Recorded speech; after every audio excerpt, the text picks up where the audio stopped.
సమరసింహారెడ్డిని కావచ్చు, ఆలే నరేంద్రన్ కావచ్చు, మొన్నటి ఈటెల రాజేందర్ కావచ్చు.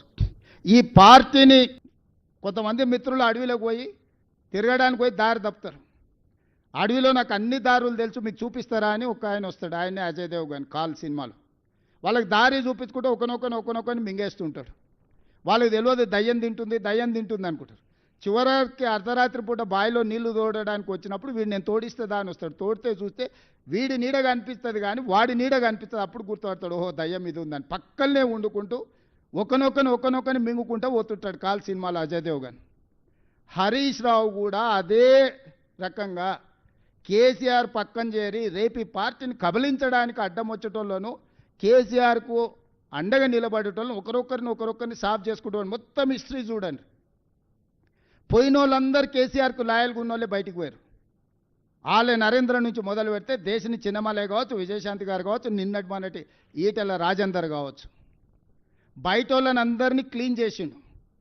ఇంట్లో కేటీఆర్ కవిత కలిసి ఉంటే తిరుగుబాటు జరిగినప్పుడు వాళ్ళిద్దరు ఒకటి ఉంటే సమస్య అవుతుందని ఇద్దరి మధ్యలో పెట్టి కవితను కూడా బయటికి దొప్పించిండు హరీష్.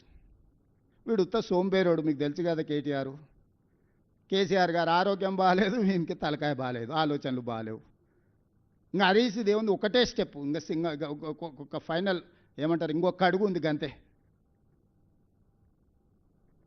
వెనకటికి కోతుల పంచాయతీ పిల్లి తీర్చింది అన్నట్టు ఈ రెండు కోతులు కొట్లాడుకుంటే ఆశ పంపకాల మొత్తం రొట్టె అటు కొంచెం ఇటు కొంచెం మొత్తం తినడానికి హరీష్ మొత్తం సిద్ధం చేసుకొని పెట్టుకున్నాడు.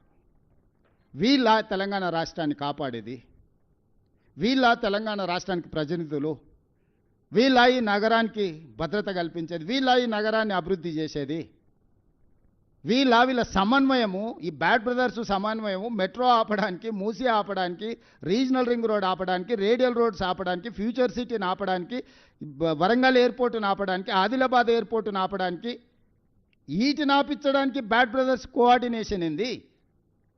అభివృద్ధి చేయడానికి సహకరించండి. ఈరోజు ప్రభుత్వం వచ్చింది, ప్రజలు ఎన్నుకున్న ప్రభుత్వం ఇది. మేమేం మీ ఆస్తి అడగడం లేదు కదా.